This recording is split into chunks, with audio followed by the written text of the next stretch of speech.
ನಮಸ್ಕಾರ. ನಾಡಿನ ಜನಗಳಿಗೆಲ್ಲ ಶುಭೋದಯ. ಇವತ್ತು ತಾರೀಕು 13 ತಿಂಗಳು 2025 ಭಾನುವಾರ ದಿವಸ. ಇವತ್ತು ಸೂರ್ಯನಿಗೆ ವಾರ. ಏನಪ್ಪ ಅಂದರೆ ಇವತ್ತು ವಿಶೇಷವಾಗಿ ಸೂರ್ಯ ದೇವರಿಗೆ ನಮಸ್ಕಾರ ಮಾಡಬೇಕು. ಅವರೆಲ್ಲರಿಗೂ ಒಳ್ಳೆಯದಾಗ್ತದೆ. ಏನು ವಿಶೇಷ ಅಂದರೆ ಇವತ್ತಿನ ಜನ ತುಂಬ ಬುದ್ಧಿವಂತರು, ತುಂಬ ಜ್ಞಾನಸ್ಥರು. ಆದರೆ ಅವ್ರಿಗೆಲ್ಲ ತಿಳುವಳಿಕೆ ಅಂದರೆ ಭಗವಂತನೇ ಕೊಡಬೇಕು, ಯಾರು ಕೊಡೋಕ್ಕಾಗೋದಿಲ್ಲ ಅಂತ ಕೈ ಮುಗಿದು ಹೇಳ್ತೀನಿ. ಗ್ರಹಗತಿಗಳಲ್ಲಿ ಸೂರ್ಯನೊಬ್ಬ, ಚಂದ್ರ ಒಬ್ಬ, ಮಂಗಳನಿಗೆ ಅಂಗಾರಕ, ಕುಜ ಅಂತ 3 ಹೆಸರು.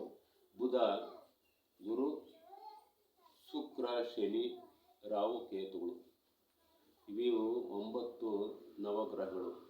ಅಂದರೆ ಇವರು ಒಬ್ಬರು ಬಿಟ್ಟು ಒಬ್ಬರು ಇರುವುದಿಲ್ಲ. ಅಂದರೆ ಗುರು ಬಲ ಬಂದಾಗ, ಶನಿ ಬಲ ಬಂದಾಗ ತುಂಬ ಅನುಕೂಲವಾಗ್ತದೆ. ಗುರು ಇಲ್ಲದೇ ವಿದ್ಯೆ ಇಲ್ಲ. ಆಮೇಲೆ ಶನಿ ಇಲ್ಲ ಅಂದ್ರೂ ತೊಂದರೆ ಆಯ್ತದೆ. ಅದಕ್ಕೆ ರಾಹು ಕೇತುಗಳು ಏನು ಮಾಡ್ತಾರೆ, ಅವರು ತುಂಬ ಒಳ್ಳೆ ಕೆಲಸನೂ ಮಾಡ್ತಾರೆ. ಆದರೆ ಶನಿ ಗುರು ಇಬ್ಬರೂ ಇಲ್ಲ ಅಂದರೆ ಅವರಿಬ್ಬರನ್ನು ಆಟ ಆಡಿಸ್ಬಿಡ್ತಾರೆ. ಯಾರನ್ನ ಬೇಕಾದ್ರೂ ಎಲ್ಲಿ ಬೇಕಾದ್ರೂ ಕುಂಡ್ರಿಸ್ತಾರೆ. ಆದರೆ ಏನು ಬೇಕಾದ್ರೂ ಮಾಡ್ತಾರೆ, ಒಳ್ಳೆಯದು ಮಾಡ್ತಾರೆ, ಕೆಟ್ಟದ್ದು ಮಾಡ್ತಾರೆ.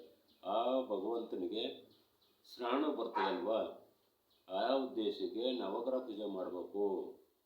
ಪ್ರತಿಯೊಬ್ಬ ಮನುಷ್ಯನು ನವಗ್ರಹ ಪೂಜೆ ಮಾಡಿದ್ರೆ ತುಂಬ ಶ್ರೇಷ್ಠ. ಆಮೇಲೆ ನವಗ್ರಹ ಪೂಜೆ ಆದಮೇಲೆ ಸಾಯಂಕಾಲ ಮಾಡಬೇಕು, ಇಲ್ಲಾಂದರೆ ಬೆಳಗ್ಗೆ ಮಾಡಬೇಕು. ಆ ಮನುಷ್ಯನಿಗೆ ಮಾಡಿದಾಗ ಐಶ್ವರ್ಯ ಕೊಟ್ಟು ಆ ಭಗವಂತ ಎಲ್ಲರಿಗೂ ಕಾಪಾಡ್ತಾನೆ ಅಂತ ಕೈ ಮುಗಿದು ಹೇಳ್ತೀನಿ. ಯಾಕೆಂದರೆ ತುಂಬ ಈ ಭಗವಂತನ ಯಾರೂ ನಂಬೋದಿಲ್ಲ ಅಂದರೂ ಕೆಟ್ಟೋನು ಅಂತಾರೆ. ಆದರೆ ತುಂಬ ಶ್ರೇಷ್ಠ. ಆ ಉದ್ದೇಶಕ್ಕೆ ನಿಮಗೆಲ್ಲರಿಗೂ ಹೇಳೋದು ಇಷ್ಟೇ. ನಾವು ಮಾಡಿದ್ದು ಕರ್ಮ ನಾವೇ ಅನುಭವಿಸ್ಬೇಕಂದ್ರೆ ಆ ಹಿರಿಕರು ಹೇಳ್ತಾರಲ್ಲ, ಅದು ತಪ್ಪಲ್ಲ. ಅದು ನಿಜವಾದ ಶಕ್ತಿ.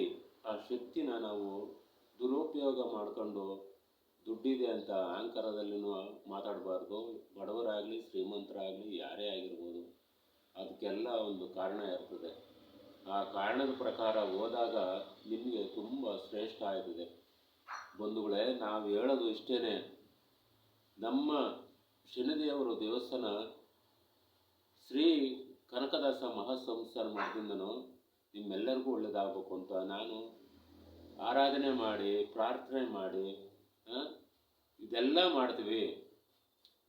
ಆ ಮನುಷ್ಯನಿಗೆ ತುಂಬ ಶ್ರೇಷ್ಠ ಆಗಲಿ ಅಂತಲೇ ಕೈ ಮುಗಿದು ಕೇಳ್ತೀನಿ. ನಿಮ್ಮೆಲ್ಲರಿಗೂ ಒಳ್ಳೆಯದಾಗಲಿ ಅಂತಲೇ ಕೇಳ್ತೀವಿ.